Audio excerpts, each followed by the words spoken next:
వాక్య భాగంలోకి వెళ్దాం. కొద్ది నిమిషాలు దేవుని వాక్యాన్ని ధ్యానం చేసుకుందాం. యెషయా గ్రంథము 54వ అధ్యాయము 12వ వచనం చదువు సహాయం చేయండి. గత కాలంలో 11వ వచనం మీద దేవుడు మనకి అద్భుతమైన సందేశాన్ని అనుగ్రహించాడు. ఈ దినము 2వ సందేశం. అందులో యెషయా గ్రంథము 54వ అధ్యాయము 12వ వచనం. మాణిక్యమణులతో చూడండి, మాణిక్యమణులతో నీ కోట కొమ్ములను సూర్యకాంతములతో నీ గుమ్మములను కట్టుదును ప్రశస్తమైన రత్నములతో నీకు సరిహద్దులు ఏర్పరచుదును. ఆమేన్.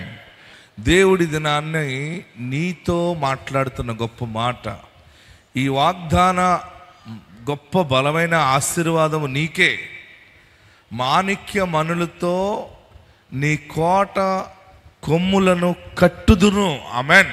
మాణిక్యమణులతో నీ కోట కొమ్ములను ఆయన కడుతున్నాడు. బాగా గుర్తుపెట్టుకో. అంటే మెయిన్ నీ కుటుంబ యజమానుడు సూచనగా ఉంది, నీ యజమానురాలకు సూచనగా ఉంది. నీ బిడ్డలు, నీ ఆస్తి దీవెనంతటికి దేవుడు అద్భుతముగా తిరిగి కడుతున్నాడు. ఆమేన్. హల్లెలూయా. నీ కుటుంబము ఒకప్పుడు ఒక రీతిలో బతుకుండొచ్చు, ఒక విధానముగా పేరు ప్రఖ్యాతులతో వెళ్ళుండవచ్చు. కానీ కొన్ని పరిస్థితులను బట్టి అంతా కూడా అట్రప్లాప్ అయిపోయి ఉండవచ్చు, అంతా పడిపోయి ఉన్నావేమో. మరలా ఈ దినము దేవుడు నీతో మాట్లాడుతున్నాడు.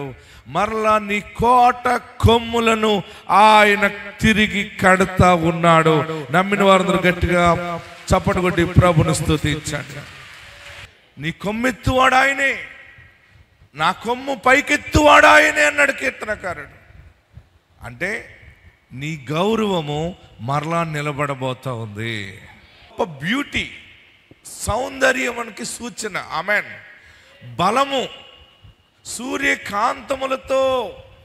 అంటే పాడైపోయింద నీ బ్రతుకు, చెదిరిపోయిన నీ బ్రతుకు, నీ ఆస్తి, నీ జ్ఞానము, నీ బలము అన్ని కూడా, నీ తెలివితేటలు దేవుడు మరలా సౌందర్యముతో నీ కొమ్ములను, నీ బ్రతుకుని తిరిగి కడుతున్నాడు. ఈ మాట దేవుడు నాకే ఇచ్చాడని నువ్వు నమ్మితే గట్టిగా చేతులు పైకెత్తి చప్పట్లు కొట్టి హల్లెలూయా అని కేకలేయి. ఆమేన్ ఆమేన్ అని 7 మార్లు చెప్పు. దేవుడికి నాకు ఇచ్చిన గొప్ప మాట. మాణిక్యమణులతో నీ కోట కొమ్ములను, సూర్యకాంతములతో నీ గుమ్మములను కట్టుదును. దేవునికి మహిమ కలుగును గాక. హల్లెలూయా, హల్లెలూయా, హల్లెలూయా.